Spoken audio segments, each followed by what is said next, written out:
No one in the village ever forgot the day Lyra's laughter disappeared. The sun had just risen when neighbors saw her carrying a clay pot on her head, humming softly as she walked toward the stream. She waved at children, joked with traders, and smiled at every greeting. But by dusk, everything had changed. She was standing barefoot in a market circle, covered in dust, spinning slowly as if the wind moved her body like a puppet. Her voice cracked when she laughed, sharp like glass breaking. The elders turned their faces away, whispering. She met Daco. You are now part of our storytelling family. Show support by liking, sharing, and subscribing. And let's connect. Drop your country or city in the comments so we can welcome you properly. Everyone knew the pattern. She was the fourth woman. No proof was needed. The first sign was always the same. The brightness in their eyes died, then their minds followed. Mothers grabbed their daughters, pulling them indoors early. The air held fear like smoke. No one dared speak his name too loudly, but everyone carried it in their thoughts. Lyra kept twirling, humming a song no one recognized, brushing grains of sand in her hair like flowers. A trader sighed and murmured, another one gone. Children cried. The village drum keeper refused to play. Nothing felt normal again. Not after Daco touched another life. Daco did not see the chaos he caused. He sat alone in his massive house, on a bed stuffed with feathers softer than clouds. The lamps were dark, but he did not need light. The dull shine of money lit the room. New paper notes stacked like bricks, scattered like fallen leaves, piled like dunes. They carried a strange smell, mint, ink, and sorrow. He dragged a hand over the nearest pile, but it brought him no comfort. Wealth was all he had, yet it felt like dust in his hands. Silence filled his rooms like a second heartbeat. Every corner echoed. He no longer remembered what real laughter sounded like, only the broken kind. Some nights sleep refused to come. Other nights, when he drifted into it, he woke sweating, hearing women laughing in voices that were not theirs. The memories tangled together. Lyra, Selin, Greya, names he once knew, clearly now blended like watercolors left in the rain. He had everything a man could ever want, except the one thing no amount of gold could buy: peace. He was not always this man. Before the money, before the madness, he was simply a field worker, the kind who carried earth under his nails like jewelry. His palms were dry from planting and lifting, his back always slightly bowed, not from age, but labor. He owned nothing but hunger and hope. He once dreamed small dreams, a steady meal, a warm hut, a wife who did not look away when he approached. He fell in love early, deeply, foolishly. Her name was Miri, a girl with quick feet and careful speech. When he asked her father for permission to marry her, the man laughed so loudly birds scattered from the roof. "A starving boy wants my daughter," the father barked. "Come back when your shadow can feed someone." The words struck like stones. Daco walked away barefoot, fists clenched, heart bruised beyond healing. Right then, something inside him cracked. Not loudly, quietly. The kind of quiet breaking that changes a man forever. That night, shame burned hotter than hunger. He sat outside his hut, staring at his hands like they had betrayed him. "Empty," he murmured. So empty. The humiliation carved itself into him, whispering that poverty was not just lack of money, it was lack of dignity. He wanted more than survival. He wanted respect. He wanted people to step aside when he walked, to weigh their words before they insulted him, to look at him not with pity, but awe. By morning, desire had turned to obsession. He asked farmers, beggars, traders, anyone where a man could change his fate. Most thought he was mad, until one old palm wine tapper leaned close and whispered of a man deep in the forbidden forest, a man who spoke the language of spirits. "He gives what you ask," the tapper warned, "but never what you expect." The journey began without farewell. Daco walked for 3 days into a forest that did not welcome visitors. Vines tangled like traps, shadows stared back like eyes, birds called names they shouldn't know. Hunger clawed at him, but pride pushed harder. He slept on roots and drank from streams that carried the taste of iron. Each step felt like crossing a border between who he was and who he wanted to be. On the third dusk, a hut appeared, small, bent like an old spine, smoke rising through a rooftop hole. Outside sat a man older than stories, carving wood with slow, patient strokes. His eyes were cloudy, white as dry bone. He did not look surprised. He simply nodded, as if Dako's arrival had already been written somewhere old. "You walk far, soil-born son," the old man said. His voice sounded like pages being turned in an empty room. Dako swallowed. "I need help." The old man's blade continued scraping wood. "Most men who come here do not want help. They want shortcuts." Dako blinked, confused. "Is that not the same thing?" The old man finally looked up. "If someone gives you wings, will you bother to learn to walk?" The silence pressed. Dako forced breath into words. "I want wealth. Enough to silence shame. Enough to build a life where I am not the floor others stand on." The old man nodded slowly. "Wealth is not grown, is harvested. Tell me, whose soil are you willing to dig from?" Dako frowned. "I don't understand." The old man inhaled sharply. "You will." The elder rose and entered the hut. Moments later, he returned holding a clay cup filled with thick black liquid, swirling like ink that knew secrets. "Drink," he ordered. Dako hesitated only long enough for doubt to tighten his throat, but desire loosened it again. He drank. The liquid was cold, heavy, bitter like regret that had not happened yet. A shiver passed down his spine. The forest stopped breathing. "The wealth will flow from you," the old man said, leaning close, voice low and ancient. "But the river that feeds you will drain something else instead." Dako wiped his mouth. "What do I lose?" The old man's unblinking eyes softened, but not kindly. "The minds of the women you touch. Every seed you plant will birth coins, not children. Every woman who receives, you will lose herself. Love will flee, wealth will stay." Dako heard the warning, but youth prevented understanding. He nodded too quickly. "I will be careful.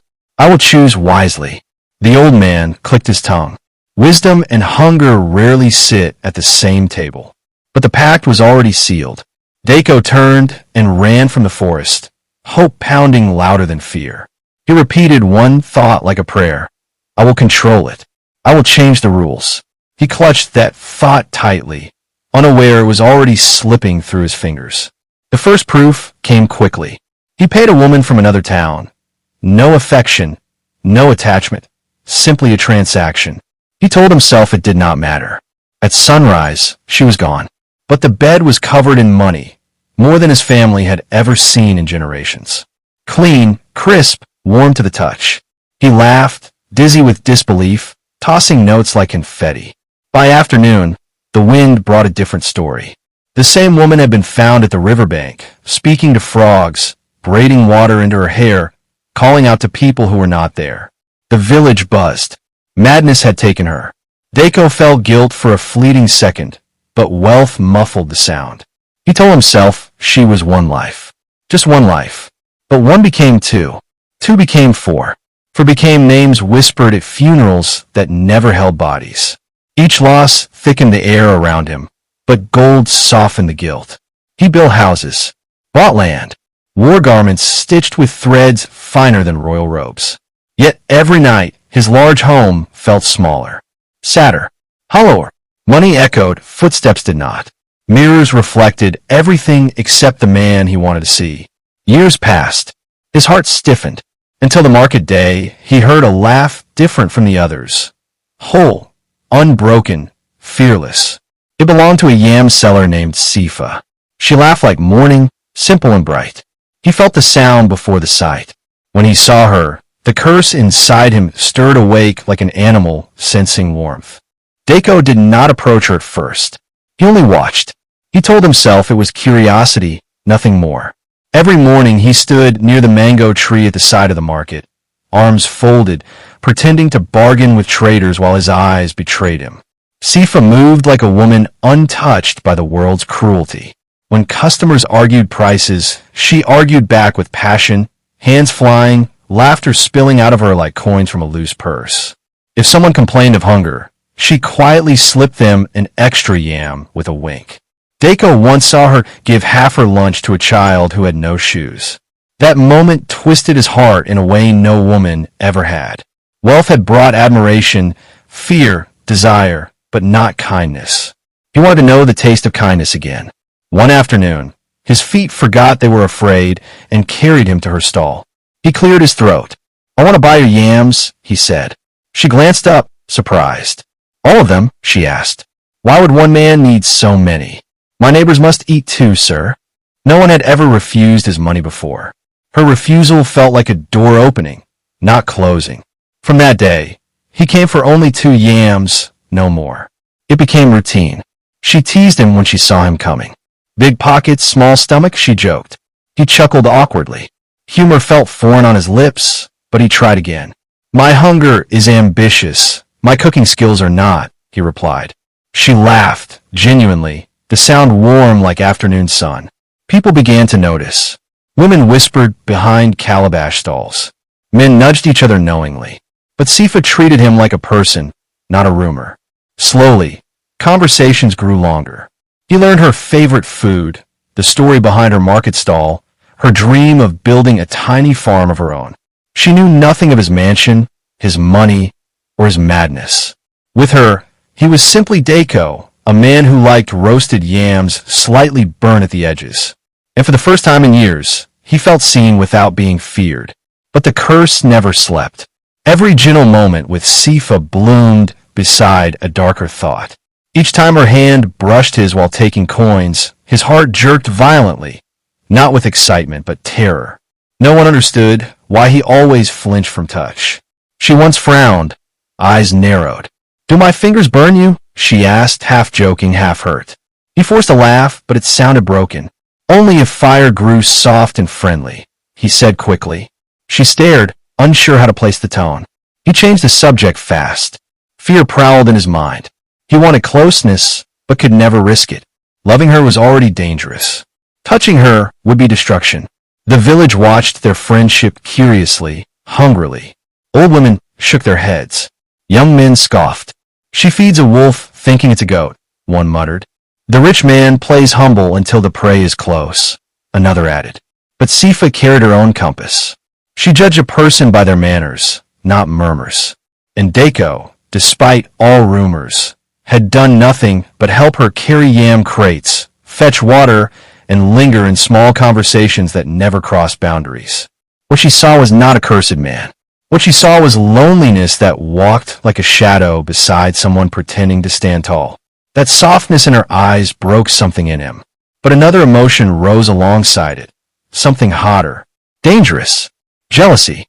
A young farmer named Tyro began visiting her stall often. Strong-armed, easy smile, loud laugh. He carried himself like a man untouched by ghosts. The kind of man who could love freely without fear. Watching them talk felt like swallowing stones. He hated himself for it. What right did he have to want her when all he could give was ruin? Yet desire does not ask for permission. One afternoon, anger arrived wrapped in grief. Van, brother to Lyra, the woman whose mind the curse had taken, stormed into the marketplace. People parted like frightened birds. He pointed at Daco, face twisted with rage. "So, you hunt again? One mad woman was not enough for you." Murmurs exploded like sparks. Sifa froze, confused. Daco tried to speak, but shame sealed his mouth. "My sister dances with spirits, because of you." Van roared.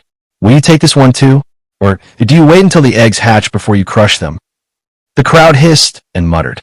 Daco felt himself shrinking, cracking from the inside. Then Sifa did something no one expected. She stepped forward, chin raised. "This man has treated me with nothing but respect," she declared, voice steady. "If you carry pain, that is your burden. Do not dress him in it without proof." Gasps rippled through the market. Daco wanted the ground to swallow him. Her defense felt like a wound, not medicine. Protecting a monster she did not know she stood beside. Van spat near Daco's feet. "Kindness is how predators disguise hunger," he said before storming away. Sifa remained planted firmly beside Daco, unaware she was defending the very storm that could devour her. That night, Daco fled to the edge of the village. He stood where lantern lights surrendered to darkness. She called him kind. The word felt foreign, undeserved, poisonous on his skin. He murmured into the night, a kind man would leave. But his ribcage felt too small for the war inside him. To stay was selfish. To leave was agony. He could not breathe in either choice. Then one truth hardened within him like iron. If hope still existed, it lived in the place where he had lost himself. The forest, the old man, the debt. The journey back was nothing like the first. The forest did not lure him with promise this time. It challenged him like an enemy. Branches clawed his skin. Roots tripped his steps. Voices slithered through leaves, whispering distorted laughter. Mocking, remembering, accusing. At night the wind carried names he no longer allowed himself to speak. Hunger visited quickly. Thirst lingered longer. But despair did not move him backward. Love shoved him forward like a blade at his spine. He marched not to gain, but to surrender. 3 days later, half dead and wholly resolved, he stumbled into the clearing. The old man sat in the same place, carving one of the shapes that looked suspiciously like broken women. No greeting passed between them. The old man only said, "Wealth was heavy, so you returned to carry grief instead?" Daco dropped to his knees. "Take it back. All of it. I don't want gold. I want peace. I want her safe." The old man exhaled through his nose, slow and deep. Spirits do not refund debts. They exchange them. Daco swallowed fear. "Then tell me the cost." The old man pointed at his chest, his voice low. "The curse lives where life begins in you. To silence doom, the source must be silenced." Understanding struck like lightning. Daco's voice fractured. "You mean you will never father a child?" The old man finished. "Your future ends where love may begin. No sons, no daughters, no bloodline to carry your name. Only love, only mortality. Is that enough repayment?" Daco saw Sifa's smile behind his eyelids. He imagined her voice in a home lit not by lanterns but laughter. But no children running across floors. No tiny shadows of their hearts made flesh. The grief trembled through him, but the alternative was worse. Children born from love, but raised without a mother's mind. He steadied his breath. "Take it," he whispered. "Better empty arms than empty eyes." The old man led him to a river darker than night's spine. Chanting began, a language older than wounds and memory. Cold knifed through water, through bone, through future. Something invisible ripped free from him, howling as it left. Daco screamed. The forest listened without mercy. Morning found him alone on the shore. Hollow, human, powerless, mortal, free. He returned unrecognizable. His mansion stood, but no longer belonged to him. The gates were new, the voices inside unfamiliar. His wealth had vanished like rain swallowed by dust. He kept walking. Freedom felt lighter than ownership. Loss felt kinder than destruction. At the market, Sifa was there, real, alive, untouched. Where her eyes found him, there was no disgust, no fear, no distance. Only question, concern, recognition. He stopped before her stall, barefoot, voice small. "Do you need help packing your yams today?" Silence lingered. The world leaned in to listen. She smiled. Not politely, not cautiously, but warmly. Personally. "You're late," she said. "I saved the heaviest bags for you." Air returned to his lungs. Days passed. No secrets fell between them. No madness claimed her. Fear slowly loosened its grip. She noticed he flinched from touch no more. He noticed she no longer searched his eyes with uncertainty. One evening she asked, "What did you lose to become this calm?" He answered simply, "Nothing worth keeping if it cost you." She did not fully understand, but she felt it, and feeling was enough. Months folded into gentle routine. He built no empire again, only a life. Villagers watched his transformation the same way they once watched his ruin, with disbelief. Love did not rush them. It walked slowly like trust learning its own rhythm. When he finally told her he loved her, it was without desperation, only truth.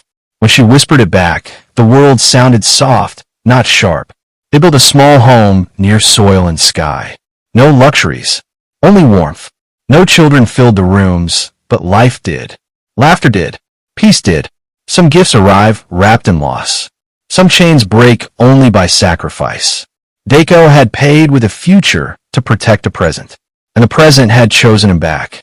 Years later, under a quiet sunset, Daiko and Sifa sat outside their home, feet in the dust, sharing roasted yams slightly burnt at the edges. The world was smaller now, softer. He owned no wealth, but lacked nothing. She rested her head on his shoulder, unafraid, unbroken, whole. The past still lived somewhere far off, a story no longer sharp enough to bleed them. The wind carried no screams now, only evening calm. Beside her, he was not cursed man, or wealthy man, or broken man. He was simply a man who once paid everything to love safely. And for the first time in his life, love stayed. The end of his empire had become the beginning of his peace. Please like and share. Don't forget to hit subscribe button.